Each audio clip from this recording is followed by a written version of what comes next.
Hello and welcome friends. आज के इस वीडियो में मैं आप लोगों को बताने वाला हूँ brother DCP-T520w ink tank multifunction printer का ड्राइवर किस तरीके से डाउनलोड कर सकते हैं।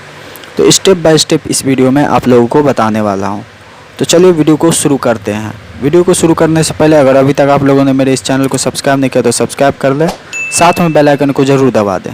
आपको गूगल क्रोम को ओपन करना है। यहाँ पे आपको टाइप करना है अपने प्रिंटर का मॉडल नंबर टाइप करने के बाद आपको इंटर प्रेस कर देना है।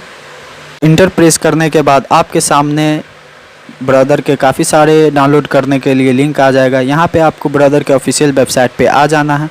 आपके लैपटॉप कंप्यूटर में जो भी ऑपरेटिंग सिस्टम है उसके अनुसार आपको यहाँ पे ऑपरेटिंग सिस्टम चूज़ कर लेना है, चाहे वो मैक हो, लिनक्स हो, चाहे वो विंडोज़ हो। तो हमारे लैपटॉप कंप्यूटर में विंडोज़ है इंस्टॉल और विंडो 11 है, तो 11 को सेलेक्ट कर लेना है। देन उसके बाद आपको ओके पर क्लिक कर देना है।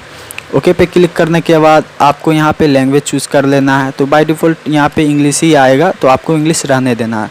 उसके बाद नीचे स्क्रॉल करके आप यहाँ पे काफ़ी सारा ड्राइवर डाउनलोड कर सकते हैं अपने प्रिंटर के लिए। तो यहाँ पे मैं रिकमेंडेड करूँगा फ्रेंड्स कि आपको जो है फुल पैकेज जो ड्राइवर है जो सबसे ऊपर वाले लिंक पे आपको शो कर रहा है उसे आपको डाउनलोड करना चाहिए। इसमें आपको आपके प्रिंटर का स्कैनर और अलग से स्कैनर डाउनलोड नहीं करना होगा। तो फुल पैकेज ड्राइवर पे क्लिक करके आपको यहाँ पे एग्री करके आपको इस पे जैसे ही आप क्लिक करेंगे आपके लैपटॉप कंप्यूटर में ड्राइवर डाउनलोड होना शुरू हो जाएगा।